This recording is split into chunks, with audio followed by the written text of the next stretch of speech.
All right, and we're live. Good morning, good afternoon, good evening, wherever you are. My name is King Wabi, and welcome to another edition of Crypto World Radio.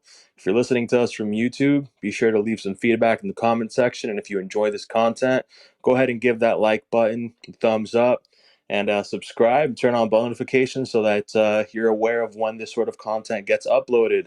We have a morning show at 11 a.m. Eastern, one at 4:15 p.m. Eastern, and another at 7 p.m. Eastern time. Those last two are here on Twitter Spaces, and the first one is on YouTube.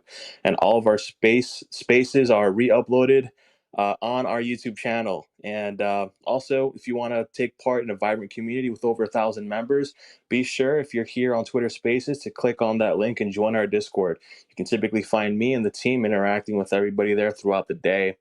And today's guest, we have Coosh, a beloved member in the BB community, has been with us pretty much since day one as a frequent guest, but it's his first time here on Crypto World Radio, and you guys know him for, the usual banter between him and Airmass with Carter, talking bullishness and all that stuff. But here on Crypto World Radio, I like to take a personalized approach and get to know the individual behind the banter and behind the usual discussion.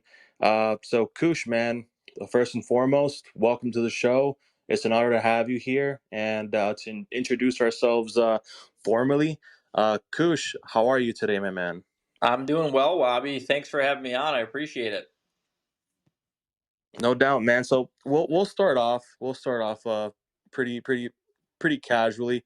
What brought you into the Bitcoin and digital asset space? Yeah, I came in pretty late. November of 2020 is when I first started acquiring Bitcoin. And, like probably some listening, it was more out of, kind of a trader mentality than anything. It was like this very intriguing chart to me from a technical standpoint. I'm like, I've obviously heard about it for a long time, never really done any thorough research. And here this thing is, approaching its previous all time high. And from a technical standpoint, I just said to myself, this is something I've got to get involved in. And, allocated a pretty small amount of my, total allocation at the time. And then I started learning about it, right? Learning about it, kind of going down the rabbit hole, kind of absorbing and thinking about what had went down the prior, 7, 8 months since COVID kind of changed things in our world. And that's when my eyes just continued to get bigger and bigger. And I kept digging and digging and digging and just learning more about, money itself, which was something that I'd never quite understood, if I'm being honest, right? I'm in my early 40s.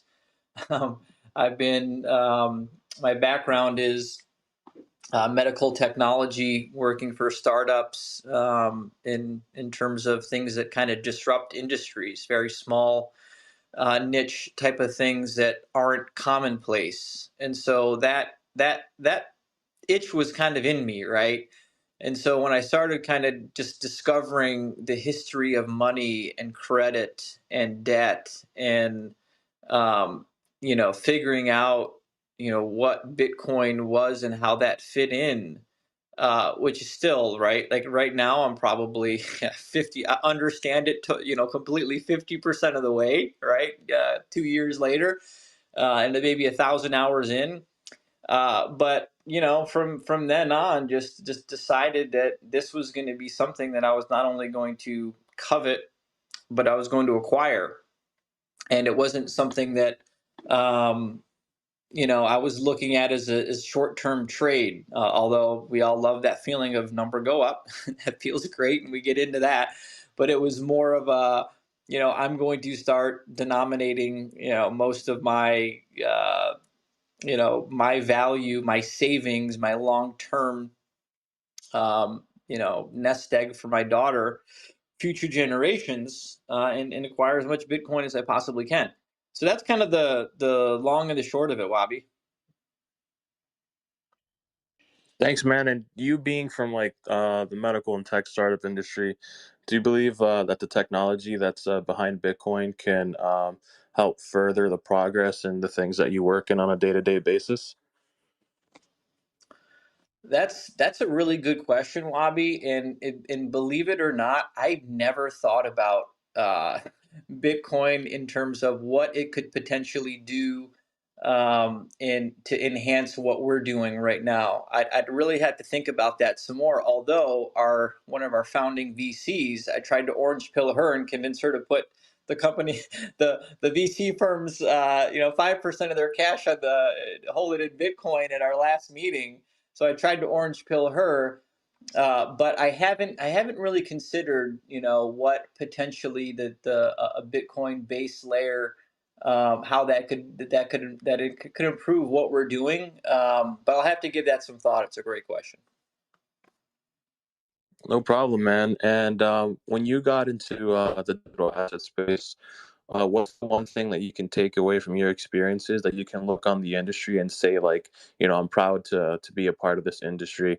In certain countries, of course, impoverished nations, they actually benefit from having Bitcoin technology implemented on simple day things. What's the one thing that you can say over the past years that has really made something tangible in your eyes outside of any potential paper gains or realized gains?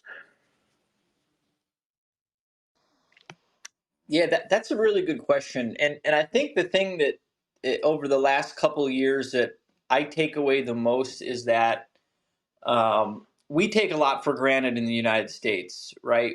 I was born here.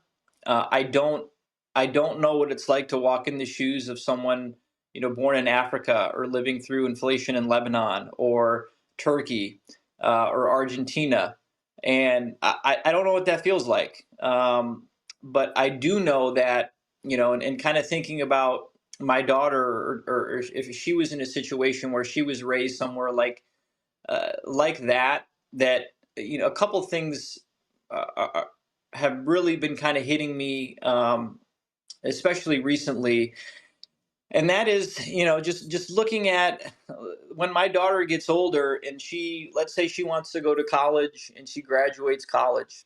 um, the average home where I live, and it's probably a mid-tier market size city with 500 4 500,000 people, and the average home's 350,000, $400,000. So how does she enter the middle class, right? How does she get into that, when what's the best case scenario?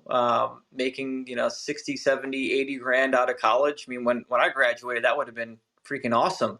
But now I feel like with the way that our society is structured, you're starting in a really, really big hole. You're starting in a really, really big hole, and it's becoming bigger and bigger and bigger and bigger.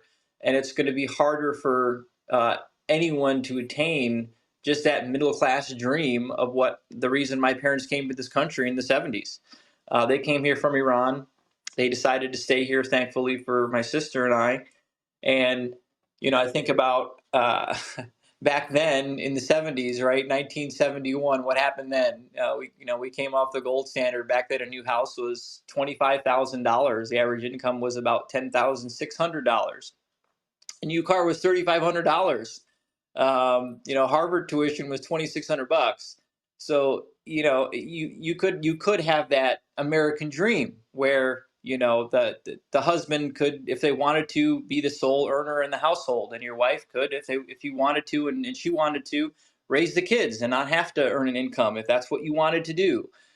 Today, that seems like it's a much more difficult proposition, to live that nice life, and have that have that nice home and leave your door unlocked, and white picket fence. And I always kind of go back to the movies from the 90s, like what's that one movie, Beethoven, right? And when I watch that with my daughter, I'm like, man, that's the American dream.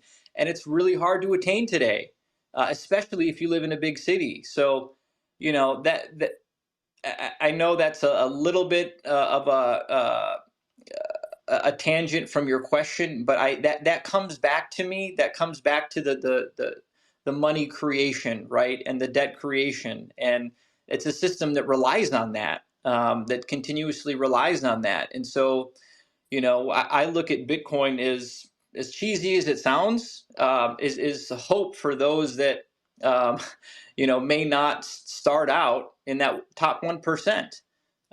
It's the way that the playing field potentially can get leveled a little bit, um, and so that's those kind of things I think combine, um, to kind of shape my thought on this being the most supreme kind of, the one thing in this world that can't be tainted and is truly hard and scarce.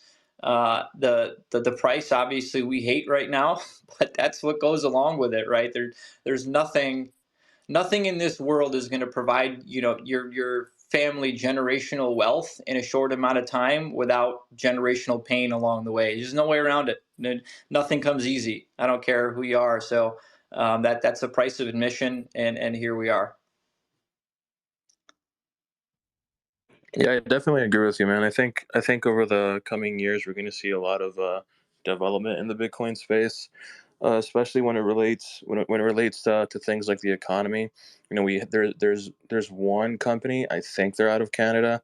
They're called Pritzel Inc. And they essentially they uh, they deconstruct tires into usable oil, gas, steel, carbon, and they also mine Bitcoin. And of course, the miners that they use, they're the ones that essentially use it as renewable energy.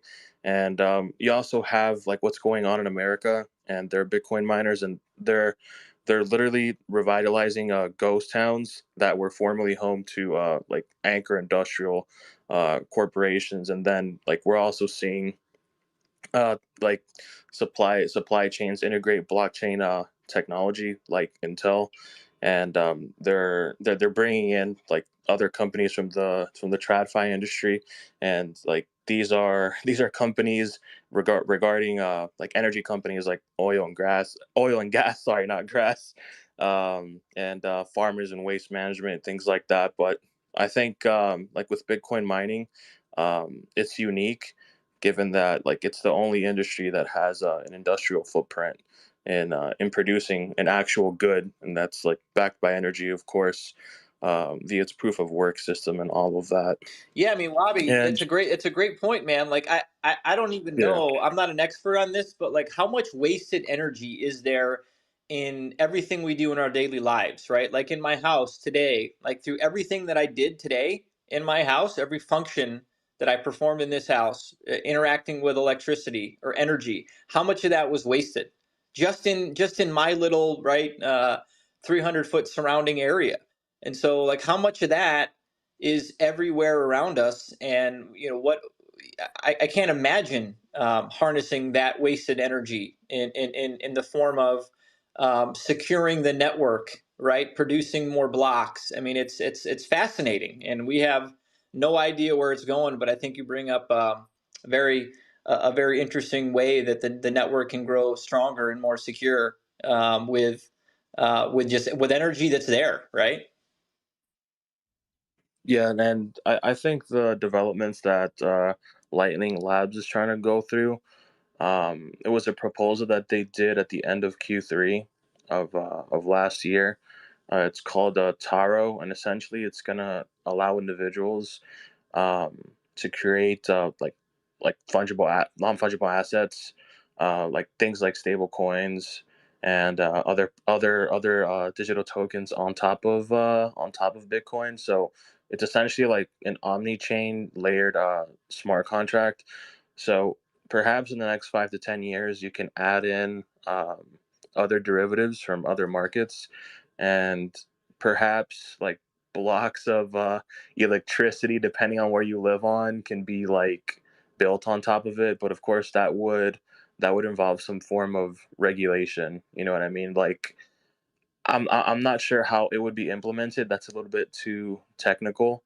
Um, but some way to use the renewable energy from mining to power grids, essentially, man. It's a bit far fetched, but um it's like what Elon says. Usually, like the most wild outcome is the one that ends up coming to pass.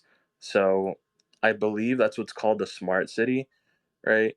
And I know there's some infrastructure in regarding to that going on in Dubai in the background. So I think that would be pretty cool. But Kush, um, what is your outlook on Bitcoin as a whole? And I'll give you some background on myself. To me, I view Bitcoin as sort of like early stage modern gold. So like more like gold in the late 60s, early 70s, around there. And a little fun fact that I discussed yesterday with Airmass, but it's kind of ironic how the all-time high for Bitcoin in November of 2021 was almost close, and I'm talking almost to the T of the exact high that gold put in 1974.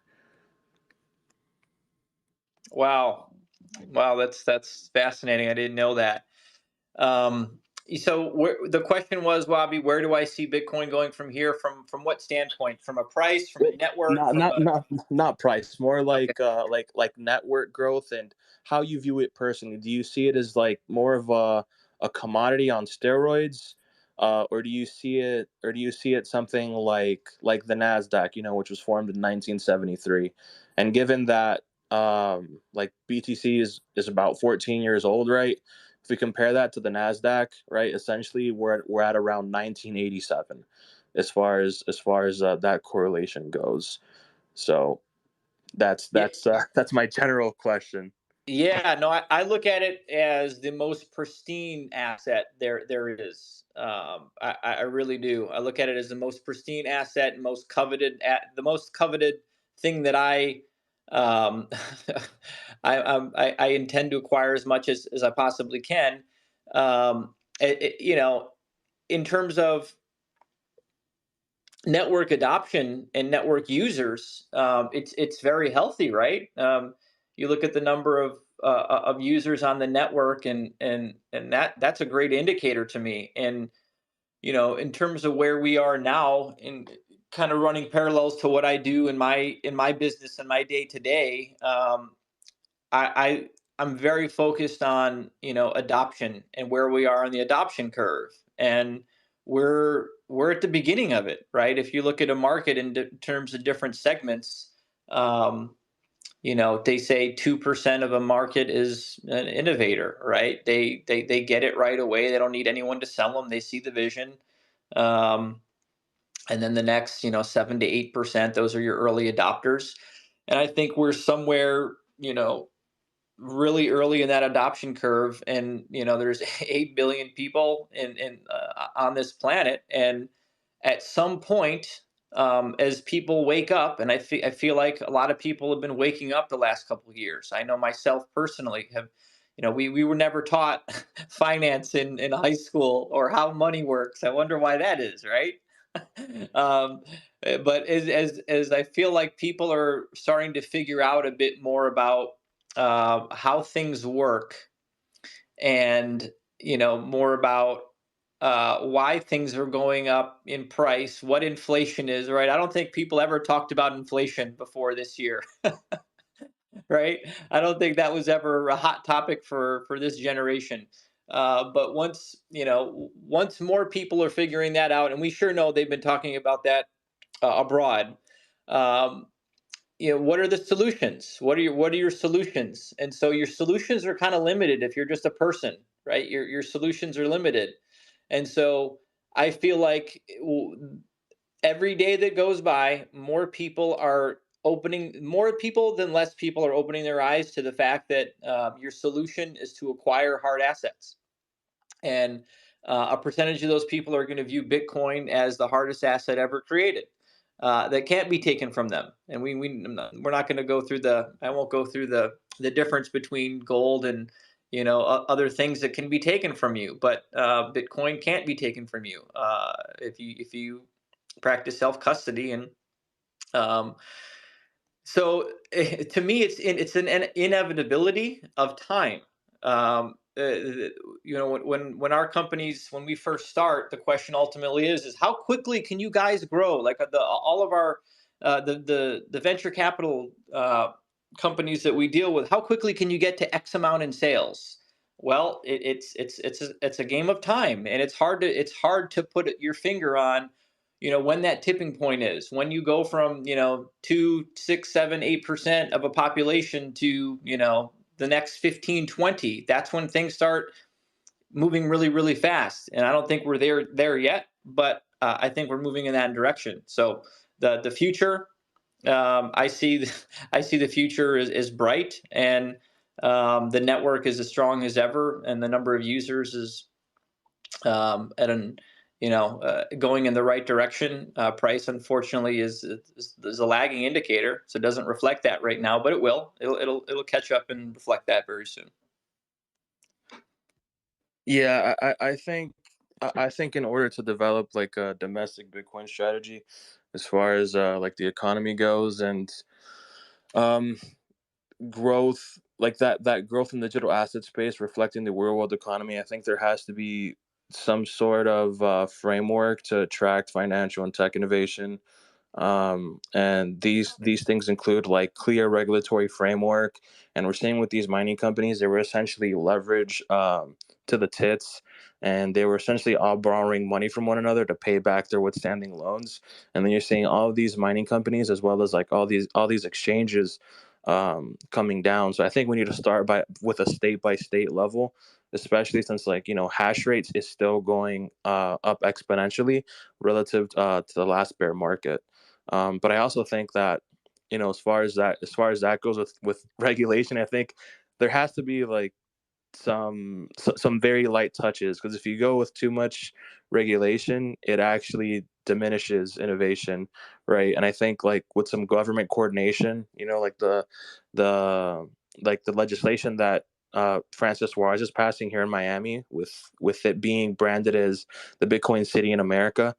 I think with light touches from the younger governors, I think we can really get somewhere and eventually become like a utopia as far as the U.S. goes. But I don't think that's going to happen until we get some of these more like younger individuals to take control of policy as far as innovation goes. But I also believe that you should allow some pivots and new products, and as well as training and education. Because like I said, with too much innovation, with too much regulation when it pertains to like the upcoming growth sector in the digital asset space, you can actually impede all of that and actually take away more from the economy. But like all things, it requires an investment, right? A way to pay it forward for future generations. And I know you had mentioned one of your children when it pertains to that, because I truly believe like the cryptocurrency and digital asset space as a whole is essentially like an early stage Nasdaq.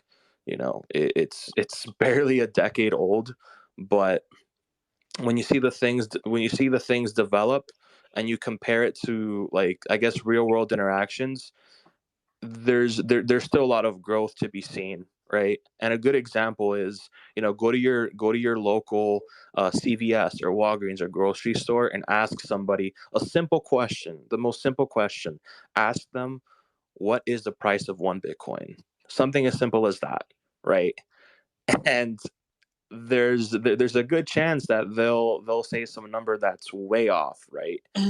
And even some individuals that think it's a company, like, oh, didn't they go out of business because of FTX, right? um so with that being said, Kush, I usually ask my guests this all the time. I like to get responses from a variety of minds, and not just be biased, right? So what are your thoughts on regulation on the digital asset space? How do you think they should be implemented, and what are some things that you would like to be seen? I think it's needed. I think as unpopular it may be to some of the OGs, right? If we want to go from where we are now, which is in the infancy of this industry, if you just look at the numbers, right? If we're at the innovator stage and you want to get to, a majority of the population to be able to interact, custody, own Bitcoin, there needs to be some framework, because the money in the system isn't allowed to, the big money, right? The 100 trillion in the stock market, the 200, 300 trillion, whatever the fixed income market is, that that money, for the most part, um, needs some type of framework. What that framework is, I don't know. I'm not an expert on it. It just needs to be there, right? It just needs to be there, so they kind of get the all clear that they're looking for. I agree with you that it shouldn't be, too heavy handed. But at the end of the day, if this is going to be something that's adopted by the masses, it has to be treated like anything else that's adopted by the masses, and that's some form of regulation in terms of, when you look at the financial markets. So that's just one of those. And when that happens, right, when there's some framework, um, you'll see, you'll see an appreciation in price happen very quickly, very quickly. Koosh, and I know you primarily come from an equities background, but when you compare the equity markets and the digital asset marketplace, what are some pros and cons you think of being in the digital asset space versus the equity markets? What are some things that you enjoy from the digital asset space as a whole compared to your traditional equities? Do you like how these assets trade 24/7, or do you think they should be moderated? Oh, that's exactly what I was going to say, Wabi. Is what I don't like about the traditional markets is you only have access to your assets a certain amount of time and can only transact, and make transactions within a certain confined time period, right? Um, and whereas the digital asset space, you can transact anytime you want. There's something freeing about that, and that seems normal to me, right? That's the way it should be. Um, I wouldn't be surprised uh, if the traditional markets move in that direction down the line in 15 years. Where, again, let's face it, it's already evolving, but it is a bit archaic that you can only sell something, between certain hours and certain days that you own. Um, so that piece of it, I like a lot.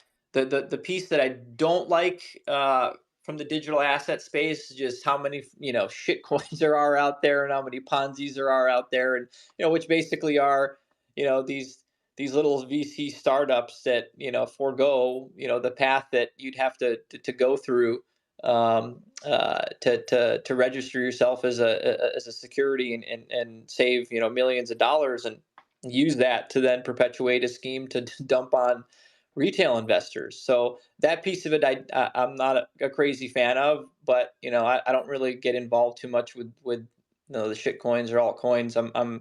When I talk to anyone, about, when you use the word crypto, I'm talking about Bitcoin, right? I'm talking about Bitcoin. Um, it's small allocation in Litecoin, and I'll play around with, another coin or two just for fun. But in terms of, mass allocation for myself, and my focus is mainly Bitcoin. A little tidbit, Koosh. A few years ago, right, the individuals that primarily denominated in Bitcoin and not so much crypto, and I do believe that they are two separate asset classes. Even though like they're like crypto is essentially a lot of it is actually like blockchain. I know some things use like Hashgraph and other types of protocols, but for the most part, a lot of it is derived on a blockchain. But I find it odd that a few years ago, right, the uh, the banter, the march, the quote of every Bitcoin enthusiast was that the state should not touch our money. But somehow over the last couple of quarters, it's turned into please tell the SEC that things like XRP and exchanges should be securities. And I'm not having that. I don't like that one bit. I don't like how over the last half year, over the last half year, you essentially had this shift from all of these Bitcoin exclusive reporters, right, shift their entire focus from Bitcoin to other things that have absolutely nothing to do with the advancement and growth of Bitcoin. I think the attention should be predominantly on how to grow the network and what can be built on top of it. I believe that if your primary focus, right, outside of gaining an ROI from this asset class is gaining mass adoption, you should not spend your time on Twitter or on any other outlet screaming to Gary Gensler to regulate digital assets, right? Because you best believe he will come for Bitcoin after that. Now, how? Well, my speculation is that at least for the American exchanges, you could have some sort of legislation being passed that, all right, you have to KYC all your wallets, all incoming and outgoing transactions have to be registered with one wallet. That's number one. And you won't be allowed to transact outside of that exchange, outside of the equity market times. So it's kind of like, be careful what you wish for. Be careful what you wish for. Um, so, Koosh, as far as Bitcoin is concerned, how do you see the state of it in the next 10 to 15 years as far as an impact on the global economy? Wow. In the next 10 to 15 years, I'm sure anything that I'm going to say right now will be so far from what ends up happening. You go, be as wild as you can. Be as wild as you can. You can even go as far as to say that you'll be able to be paid in satoshis, because that is happening here in Miami, right? But of course, on an independent company level, you're not going to have like these these multi billion corporations paying their employees out in satoshis. But as far as like from a family business perspective, right? Like local businesses, small businesses, whatever you want to call them, they're going to be able to pay their employees in Bitcoin, and you can also pay your taxes um, in Bitcoin. So be as wild and as speculative as you can. No holds barred, because I guarantee you, 10 years ago, nobody ever thought that publicly traded companies would be able to have denomination in Bitcoin on their balance sheets. Yeah, so let's just say 15 years from now, I think oil is probably priced in Bitcoin. I think there's a chance that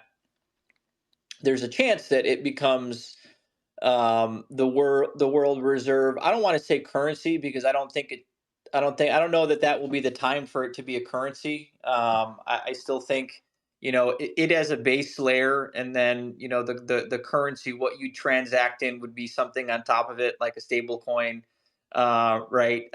Using Lightning. I think probably 75% of the population, at least in the United States, will be getting paid in some form of Bitcoin, whether that's their biweekly paychecks, whether that's their 401k. Your 401k, when you do your asset allocation, bond, stock, risk, high risk, low risk. There's going to be it's going to be I don't even know if bonds will be around, to be honest with you. It'll probably, maybe Bitcoin replaces bonds in that allocation. Uh, and probably a lot of the other harder commodities, right? If we're looking forward that far ahead, the question then becomes, will there be other hard commodities that people are acquiring? But I think by far Bitcoin is going to be the dominant one.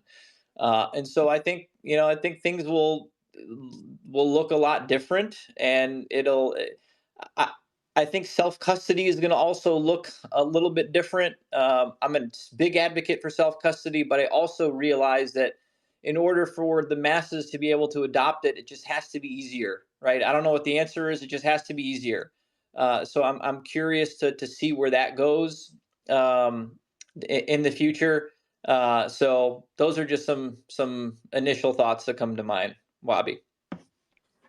All right, man. So I guess we can talk more short term now.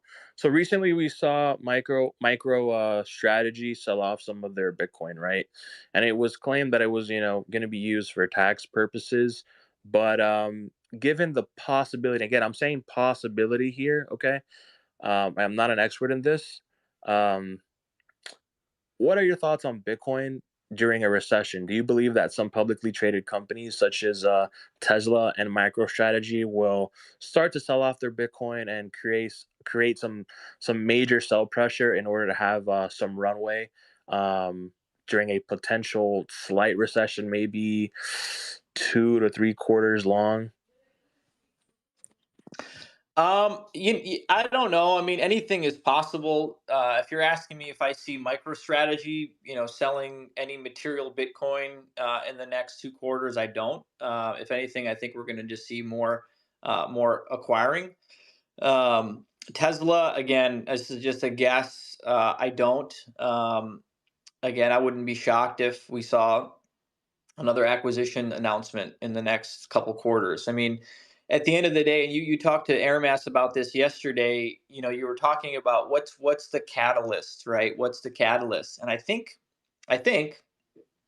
the catalyst is already here. I mean, if you look at if you look at something like BlackRock, right, and you look at now that they're offering it through their institutional clients. Well, the question then becomes, that came out in August, that news. So what have they been doing? With the price is down over 70% since that from its peak.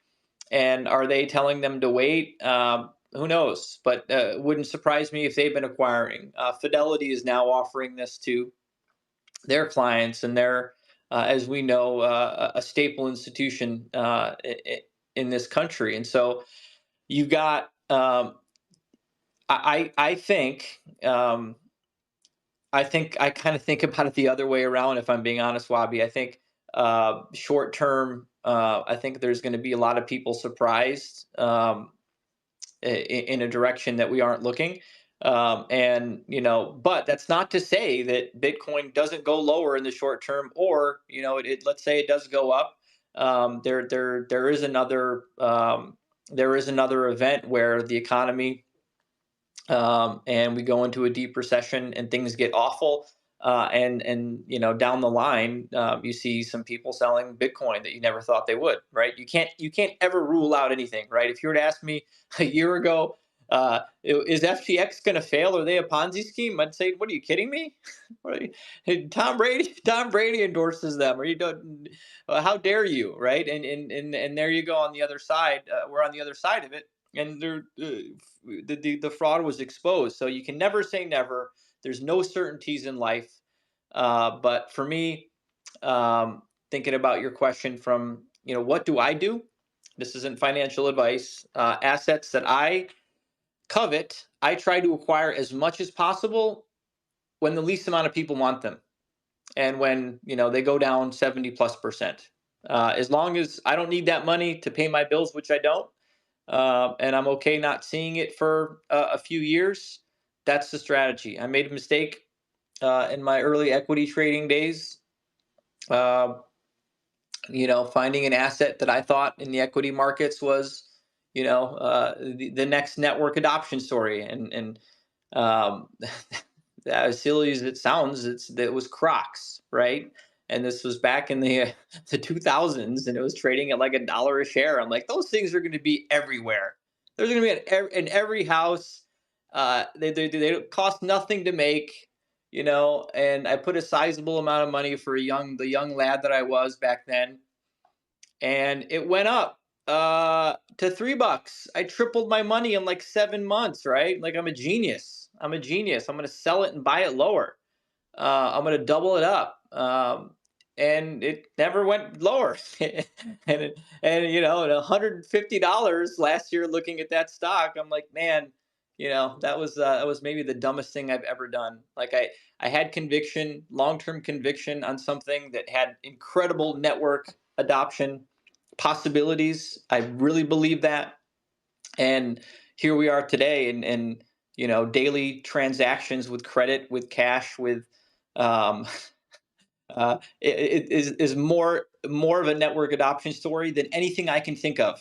Anything I can think of. I don't know. I don't know if there's a network adoption story that has more um, uh, more people to touch and transactions that occur on a daily basis than the Bitcoin network and its ability. So I'm not making that same mistake twice. Yeah, I think if there's something that can be done during this bear market as far as adoption is concerned, um, Bitcoin gift cards, tangible gift cards, not so much digital ones.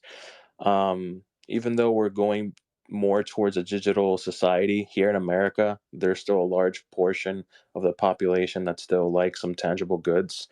And like the internet, right? When you had dial up and all those things, you had to some of us had to buy CDs, right, to get AOL access. And I think it starts off like that.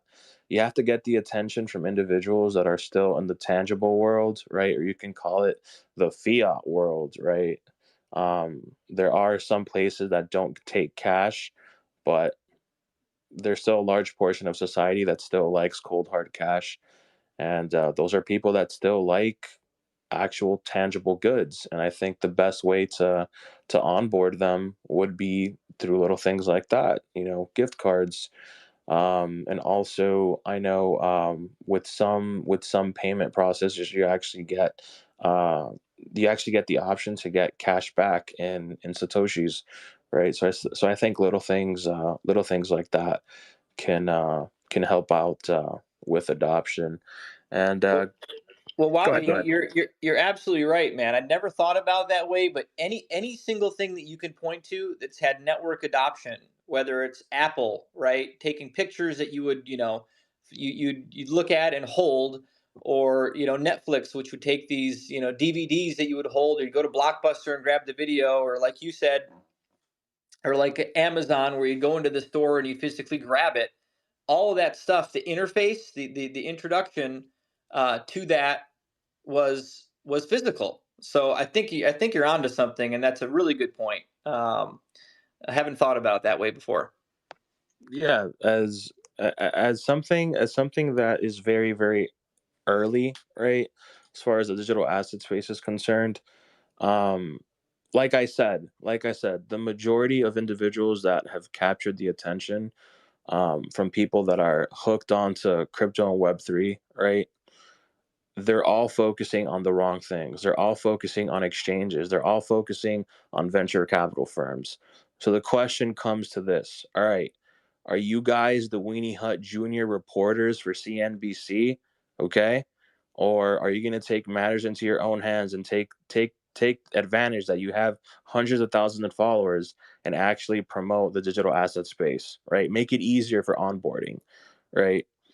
So moving forward, and like every cycle has proved, right, especially the last one, you are competing for the individual that has no idea what Bitcoin is.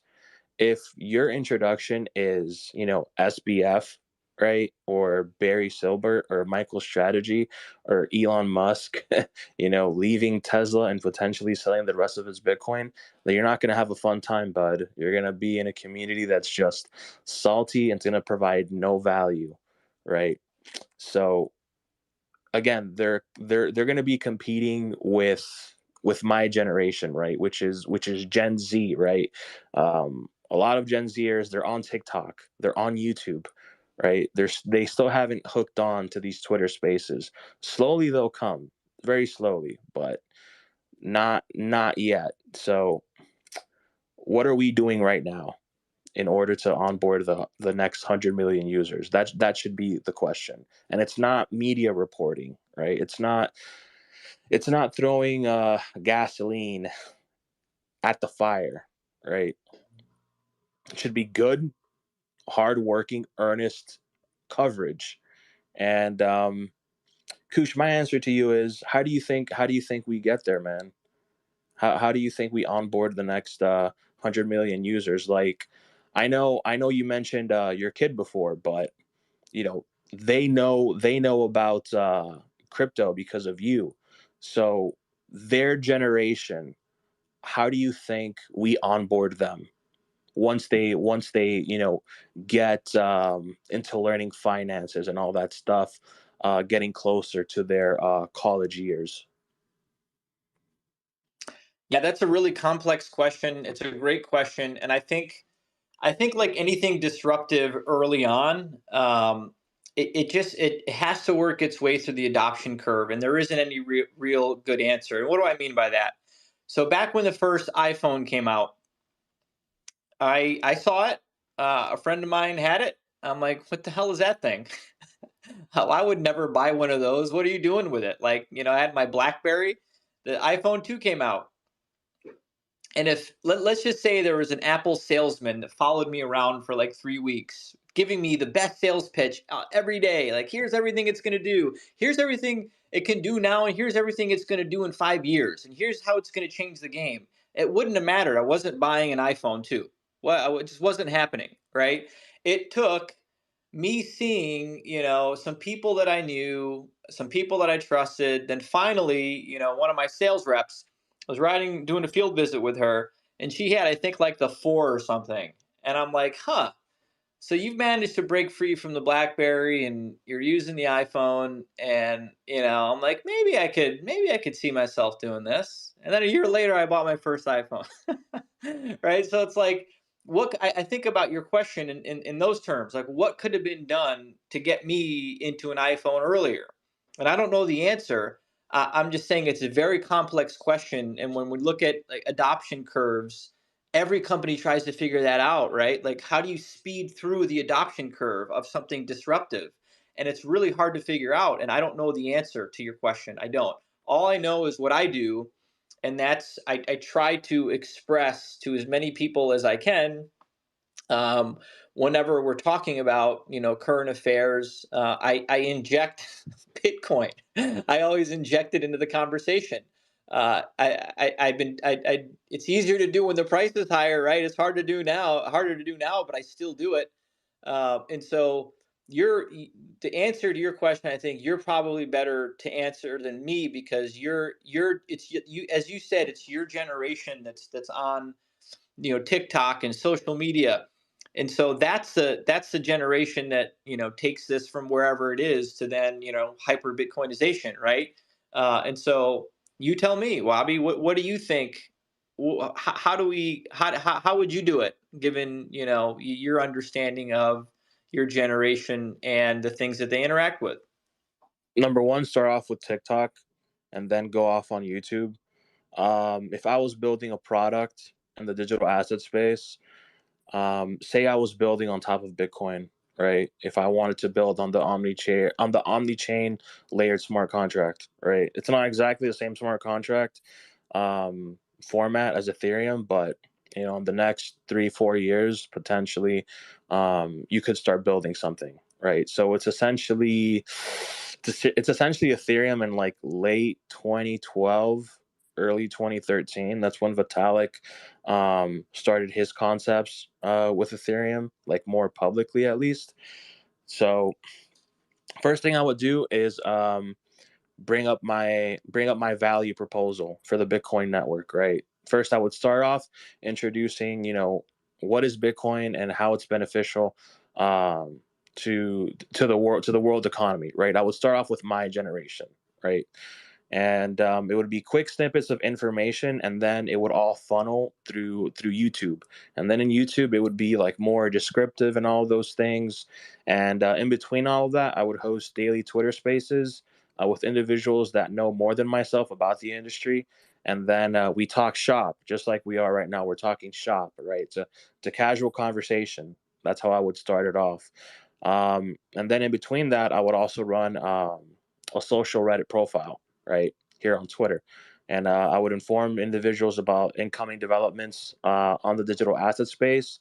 And also, I would write blogs. I would write blogs about it. So it would be this huge funnel of information, and then I would recruit people from that industry that's just as like minded as myself, and we would promote it, and we would ignore all the noise and focus on giving signal, right? Focus on giving signal and ignoring noise. And that's genuinely the mantra of every entrepreneur, right? Everyone wants to be an entrepreneur until things get hard, right? So again, I'm seeing all of these like media companies that want to break out in the digital asset space, but they're still wasting time on noise and not focusing on signal, right? So, with that being said, go ahead and follow us here at Because Bitcoin on Twitter. And if you're enjoying this conversation on YouTube, be sure to give some feedback on the comment section. Click that thumbs up button, turn on bell notifications, and subscribe. And yeah, also follow our Twitter page once more and turn on bell notifications so that you can be made awares when we go live on Twitter Spaces. I typically go live at 7 p.m. Eastern Time, but if there are some time differences between me and any guest that I might have, um, it typically might be like a few hours before 7 p.m. Eastern Time or after. So if you're also here a bit later in the conversation, this space will be uploaded onto our YouTube channel, so you can catch up with getting to know Koosh. So that's the answer to to your question, Koosh. And I also believe like the individuals that present this type of content, they need to be passionate. You need to have passion in everything that you do. And there are a lot of one hit wonders in the space, a lot of people that are enthusiastic about Bitcoin, but then sort of like filter that out onto other things like, hey, buy my project, you know what I mean? Support my other endeavor, you know what I mean? And they just kind of forget their roots, and that happens cycle after cycle after cycle. And there's also different ways of presenting the content. I know some people like more academic style content, like Andreas Antonopoulos. I like his book, like the Internet of Money. It's probably one of the only books regarding crypto that doesn't make me want to fall asleep and think that I'm better off spending my time being at my local DMV. So that's another thing too, presenting content in a quick, concise manner. And if you're not able to do that, then at least be entertaining, but still giving signal, still giving alpha, and not so much noise. Like simply just saying Bitcoin number go up, right, or Bitcoin number go down, depending on the economic environment.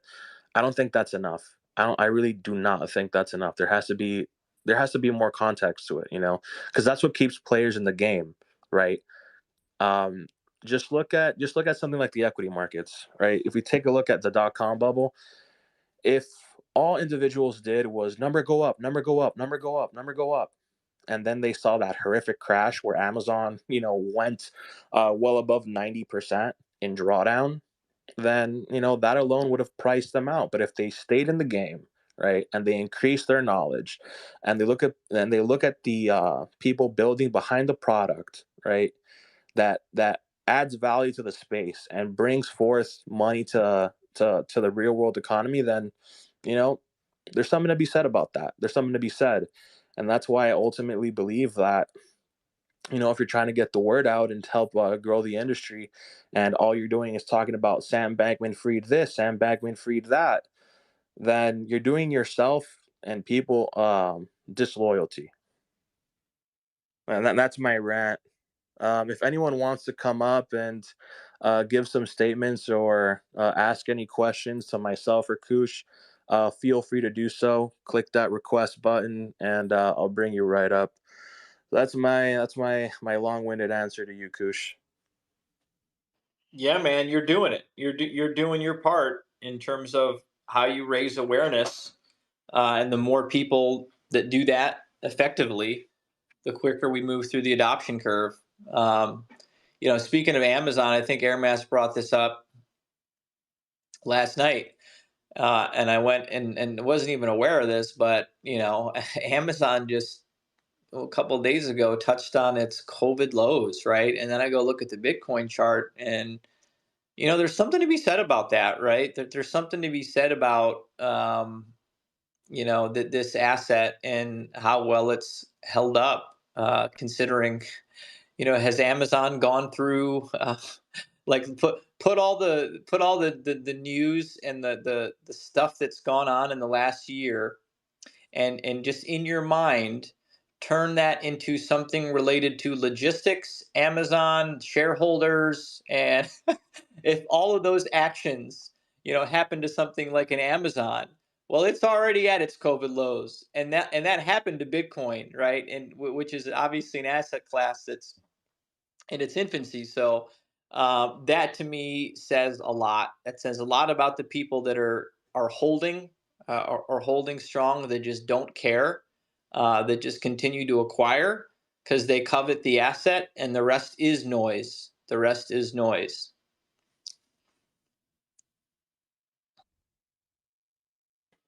Exactly. Exactly.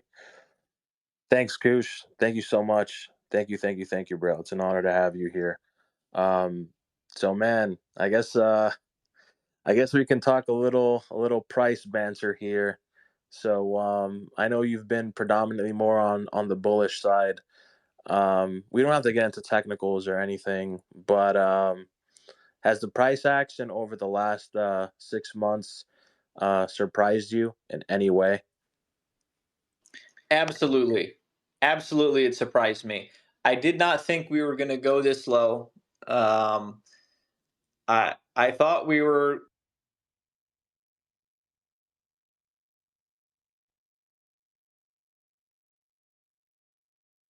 Sorry about that. Can you hear me? I had just had another call. Can you guys hear me? Yeah, you're good. Okay. You're good. You're I good. thought we were coming out of it when the equity markets went through their correction. What I believe was the low in the markets on October 16th, and then we got the FTX news, right? That just kind of derailed us at the worst of times. So yes, I was surprised by the price action and the retracement, and then the eventual next leg down. I am also surprised, given all that's happened since then, um, where we are right now and how well it's kind of held up, and especially given the volatility in traditional markets. Right, we had volatility in markets in traditional markets like we have never seen last year. So I take that as a sign of strength. I take this as just an opportunity to acquire more. And I am for really bullish. I think I think we're in for a bit of a surprise in the next 6 months. Let's put it that way. Where do you think Bitcoin would be should the S&P go to pre-COVID highs or even a bit below it? Say 3200. Where do you think Bitcoin would be at? And also to give some context, I don't just want to ask a loaded question like that. I find it pretty dumb. But when the S&P was at pre-COVID highs, Bitcoin was just shy of uh, of 10,000, and people seem to forget that. People seem to forget that a lot, actually. So, what are your thoughts on that? Do you think we would fix that correlation? We would trend to 10,000, or do you think perhaps that the asset class has been a bit hardened and could potentially have, a backstop at 12 or 13,000? Yeah. So you're saying if we go to the COVID lows on the S&P, so that's No, no, no, another. no, no. Not COVID lows, COVID highs, pre-COVID highs. Oh, pre-COVID highs. Yeah, yeah, yeah. Yes. Okay. All right. So we're looking at. So you said what number did you throw out? 3200 and Oh, 3300. Not okay. So not too much of a large range. okay. So 3,200. So we're calling for 14, 10 to 12, 13% down on the S&P. I would predict Bitcoin would go down at least 15 to 20%. If in that scenario, Bitcoin would go down at least 15 to 20% in your scenario. That's just my honest Yeah, answer. yeah, Which is I don't know what number that is off the top of my head. yeah, Let's I can do the math really quickly here. So that would take us down to 20% would take us down to 13 and change. 15 would take us down to like 14 and change. So that's my honest answer. Yeah, the yearly structure is really screaming that the probability of testing that level is relatively strong. But ultimately, I think the 2018 yearly open of 13.4 or 13.8, depending on where you live, I think that's a pretty strong key. That's a pretty strong key level. But speaking of price, not Christ, price. Speaking of price, Koosh, at what level do you think there's a loss of confidence in the Bitcoin market? Do you think, do you think if we trend to say like 4,000, 5,000, or $6,000 in U.S. dollar denominated Bitcoin price, do you think around those levels there would be a complete lack of confidence in the Bitcoin market, or would you factor that in as, you know, the bear market of 2014, where there was a near 90% decline? Do you think that would be a loss of confidence, or would you just load up the truck even more? Like, at what level, Kush, do you honestly think there's a complete loss of confidence? And just to give some context to this, right? I do not like asking loaded questions. I do not. Okay, that's not what we do here. So the cost to mine one Bitcoin, right, on average right now is close to $18,000, right? So essentially, miners would be well over 50% in the red after each and every block as a whole, right? So you're playing with fire there. You're playing with fire. And for those who are not aware of this, should the Bitcoin price trend under 15,000, I believe Marathon has a call on their margin around those price levels, and you're starting to play with fire, literal fire, at 12,000. And like over here, because Bitcoin, we do have contacts that work in the like the enterprise and institutional side of things that do look at this data when it pertains to margin calls, when it comes to these publicly traded companies that have exposure to mining and also that are involved in that process. So that's my question to you, Kush, with some added context. I really want to dig in deep with this one. Yeah, I mean, look, this is this is a tough one for me to answer because I don't know. So, are you asking a question of lack of confidence from who? From who? Or are you asking me for at what price at what price does everyone declare crypto dead? Because I think they already did that. Did they just do Lack. that?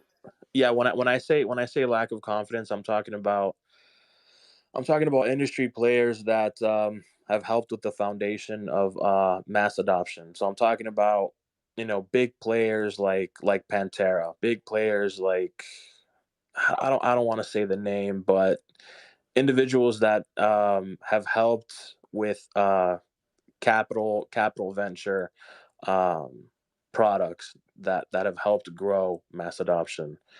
Because again, at those price levels, there's a clear loss of confidence from miners, um, more so than in late 2018. So and also from yourself, like, would you deem it that all right? There's a possibility that this asset class is going to be not over, not over, um, but definitely in some trouble over the next few years. Yeah, so putting it that way, I would say, if you're the best way for me to answer that is to say if it didn't bounce off the COVID lows, if something crazy happened, right? Let's just say something crazy happened, anything could happen, and it didn't bounce off that region, 39, whatever, the 38.21. If it didn't bounce there hard, then you'd have to kind of question, well, why not, right? Why not? Does that signal a lack of confidence in the asset class? And is there something I don't know? Um, but let me be very, very clear. I do not see that happening. That's not how I'm positioned. I am positioned actually the complete opposite. I feel like what market participants at this point aren't positioned for um, is the in my mind, and I could be wrong. I'm not a financial advisor. Don't follow what I'm doing. A swift recovery after all this garbage has been washed out of the system. And what I mean by garbage is all this paper Bitcoin that was suppressing the price, and Bitcoin being withdrawn from exchanges at rates I don't know that has ever been seen. What happens in that market dynamic when equities start to move again, if equities to move again. Let me be clear: if they start to move again, and just a little bit of momentum starts to come back into risk assets as the dollar is coming down, as yields are coming down. What happens in that environment when the Bitcoin isn't on exchanges? The paper Bitcoin is washed out. That's been suppressing the price. That's been blunting the demand and increasing the supply artificially. That's a scenario I don't think the market participants are planned for. And so I answered your question, but I also want to be very clear with the listeners is how what I'm positioned for is kind of the opposite of that.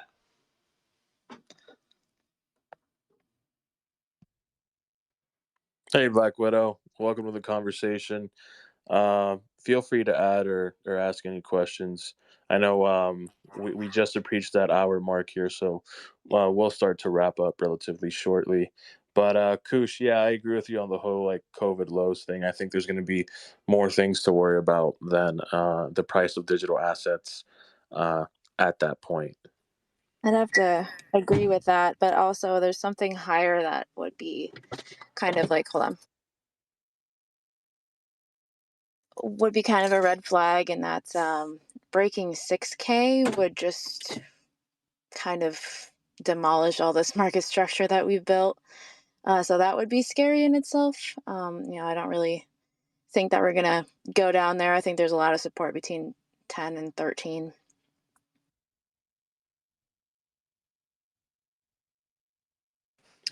But what you said before, if Bitcoin has been hardened as an asset, I would totally agree with you. Because that question that you asked Koosh, as if we went back to the pre-COVID highs, where would we see Bitcoin as comparatively to the equities market? Yeah, it could go down a little bit, but it has been hardened. Even just comparative to the dollar, I can actually pull that stat up real quick.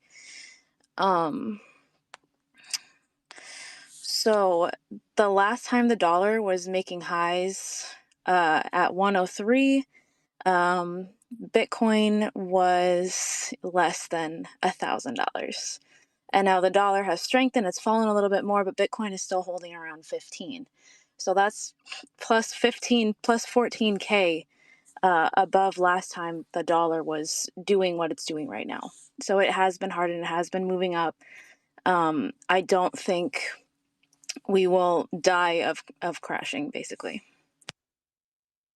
Yeah, and I think another thing for me that I've changed my tune on, right, is when did this bear market kind of start, and and what I mean by changing my tune on, like now that we've kind of come through what we've come through this year and realized that there was an element inflating potentially the price of Bitcoin through derivatives, while also kind of blunting the supply. And I look at October, November of 2022 as a bear market rally that somehow pierced all time highs, right? So the truth that this structure to me more resembles, if we go back to April of 2021, and so here we are.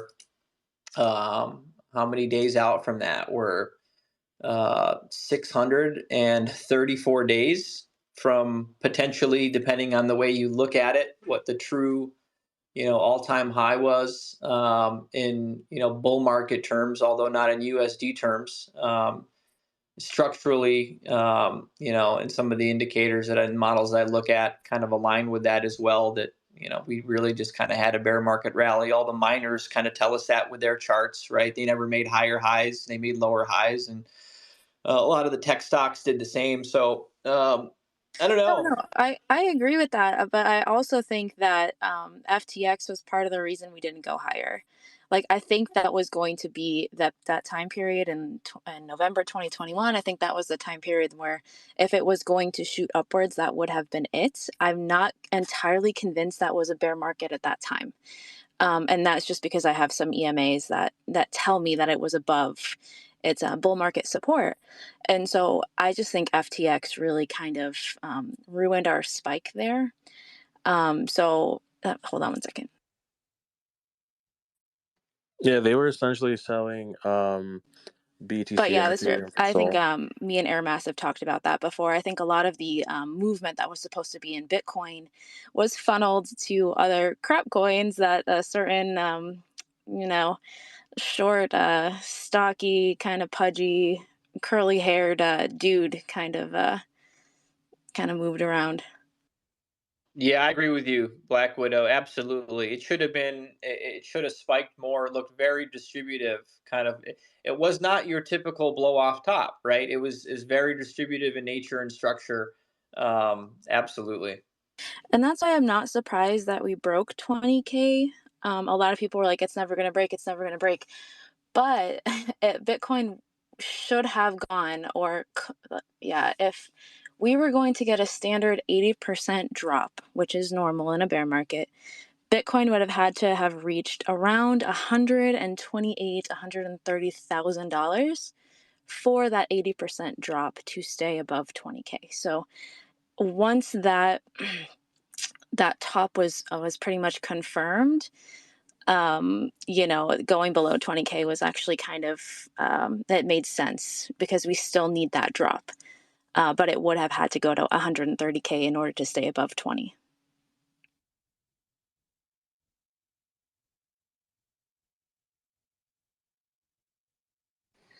All right. I Well, don't have my AirPods in, and I and I have to go. yeah, But thanks for we're having gonna me wrap up on. here. No I problem. love No these problem. spaces, Wabi. You are absolutely an amazing host. I just have to tell you. Thank you, thank you, thank you, thank you, thank you, thank you, thank you, man. I try to provide value anywhere I go. Um, See, we have TXMC as a listener, brother. I reached out. Would love to have you on the show soon. So feel free to respond anytime you want. It'd be pretty dope. I know we spoken last time about a couple months ago. That was pretty cool. Uh, so with that being said, Koosh, I want to thank you for your time. Thank you for taking a few hours of your day and coming up on here. Well, not a few hours, sorry, taking an hour out of your day to come chat and talk shop with me. It was great getting to know you on a digital asset level. Um, so thanks, man. I look forward to chatting with you relatively soon. Thank you, everyone here in the audience that came on and showed love and support. I appreciate every single one of you. I look forward to the next time. And if you enjoyed this content, uh, be sure to follow us here on Twitter at Because Bitcoin. If you like spaces like this, oh, we have we have one more. All right, I'll take you on, brother. Oh, never mind, never mind. He left. But anyways, um, thank you guys so much for coming on. I'll see you all tomorrow at 7 p.m. Eastern time for the next episode of Crypto World Radio. Thank you once again, and if you want to check out a replay of this space, it's going to be uploaded onto our YouTube channel with the same name, Because Bitcoin, and you should be able to check it out there 5 to 10 minutes after this space is concluded. Thank you all so much. Have a good night, a good morning, good afternoon. God bless you. Thanks, Wabi. You're welcome.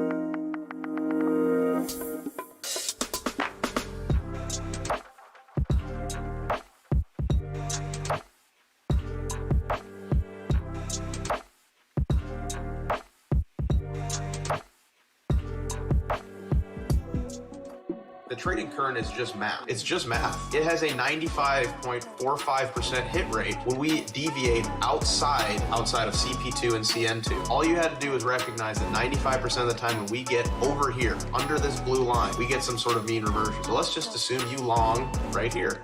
95 out of 100 times, when I buy this, I'm going to get some sort of bounce. It's just math. Look what would have happened as we move up. Look at the bounce that came after. And now look where we are.